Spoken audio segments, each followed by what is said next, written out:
பன்னீர்செல்வம் கட்சியில் இணையும் புதிய கட்சிகள் அனைத்திந்திய அண்ணா திராவிட முன்னேற்றக் கழகத்திற்கு மிகப்பெரிய ஒரு இழப்பு. அதிர்ச்சியில் எடப்பாடி பழனிசாமி அவர்கள், அதாவது சசிகலா மற்றும் டிடிவி தினகரன் கட்சி பன்னீர்செல்வத்திற்கு ஆதரவுகளை தெரிவித்ததோடு, வருகின்ற சட்டசபை தேர்தலில் ஒரே கட்சியாக நாங்கள் களத்தில் இறங்குவோம், தமிழக வெற்றி கழகத்துடன் கூட்டணி வைப்பதற்கான பேச்சுவார்த்தையும் நடத்தப்படுவதாக தகவல்கள் கிடைக்கப்பெற்றுள்ளது.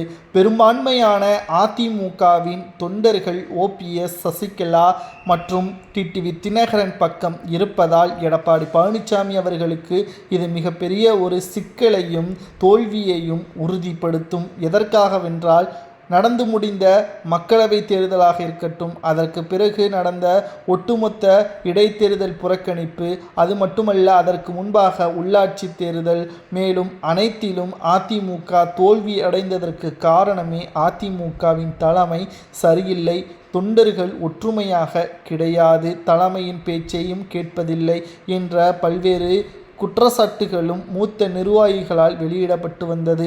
மேலும் தற்பொழுது 7 மாதங்களில் சட்டசபை தேர்தல் நடைபெறக்கூடிய நிலையில் ஓபிஎஸ்ஸிற்கு ஆதரவாக புதிய கட்சிகளாக இருக்கக்கூடிய தற்பொழுது அமமுக, சசிகலா இவர்கள் ஆதரவுகளை தெரிவிக்கும் பட்சத்தில் ஓபிஎஸ் கட்சியான எம்ஜிஆர் அம்மா திராவிட முன்னேற்றக் கழகம் தமிழக வெற்றி கழகத்துடன் கூட்டணி வைக்குமேயானால் நிச்சயம் தமிழகத்தில் மிகப்பெரிய அளவில் மாற்றம் ஏற்படும். அதாவது கேம் சேஞ்சராக ஓபிஎஸ் அவர்களது கட்சிகள் மாறும் என்ற தகவலும் தற்பொழுது கிடைக்கப்பெற்றுள்ளது. ஏனென்றால் இங்கு அரசியல் களத்தில் திமுகவிற்கும் அதிமுகவிற்கும் தான் போட்டியே, அது எந்த ஒரு மாற்றுக்கருத்தும் கிடையாது. ஆனால் ஓட்டு சதவீதம் என்பது மிகப்பெரிய அளவில் மாற்றங்கள் ஏற்படும். மெஜாரிட்டி தற்பொழுது திமுகவிற்கா அதிமுகவிற்கா என்பதை நிர்ணயம் செய்வது ஓபிஎஸ் கையில் தான் மாறும் என்ற தகவலையும் கருத்து கணிப்புகளையும் நம்மால் பார்க்க முடிகிறது.